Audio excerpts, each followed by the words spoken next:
اب یہ کیسز اگر آگے بڑھتے ہیں تو ظاہر سوالات تو اٹھا دیے گئے ہیں، مگر کیا کوئی فرق پڑ سکتا ہے، اثر پڑ سکتا ہے مختلف کیسز پر جب ججز کی اس طریقے سے تبدیلی ہوئی ہے؟ دیکھیں اس میں یہ ہے کہ یہ واقعی یہ جو ٹائمنگ ہے، آپ نے جیسے دیکھا کہ یہ 26 اگست کا یہ لیٹر ایشو ہوا ہے اور ان کو واٹس ایپ پہ یہ ہے، یہ آج ریسیو ہو رہا ہے جبکہ وہ رانا ثناء اللہ کے مقدمے میں ان کی ضمانت کی درخواست کی سماعت کر رہے تھے اور انہوں نے پروسیکیوٹر کو 1 گھنٹے کا ٹائم دیا تھا اور اس دوران ان کو یہ آیا. تو یہ جو ٹائمنگز ہیں یہ پوری سچویشن کو کافی مشکوک کر رہی ہے کہ یہ کیوں انہی دنوں کا انتخاب کیا گیا کہ جب وہ ایک امپورٹنٹ کیس کی جو کہ بڑا ہائی لائٹڈ کیس ہے جس کی بہت سارا امپلیکیشنز ہیں پاکستان کی پولیٹکس کے اوپر، تو یہ کیوں یہ ٹائمنگ جو ہے یہ سلیکٹ کی گئی.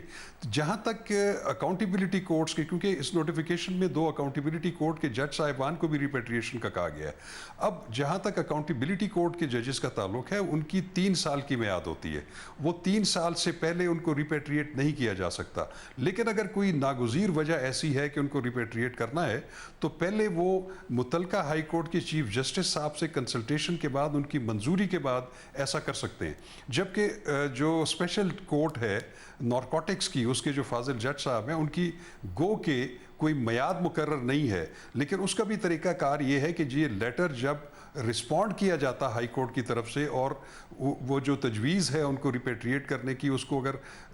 لاہور ہائی کورٹ منظور کر لیتی تو وہ پھر واپس جو ہے نوٹیفیکیشن ان کی ریپیٹریشن کا وہ وفاقی حکومت وزارت قانون نے جاری کرنا تھا. اس نوٹیفیکیشن کے بعد جو ہے وہ مزید سماعت کسی بھی کیس کی کرنے کے مجاز نہیں رہے تھے. لیکن یہ آج جو انہوں نے اس سے دستبرداری کی ہے، میں سمجھتا ہوں کہ یہ قانون کے مطابق نہیں ہے. وہ اس کیس میں فیصلہ دے سکتے تھے.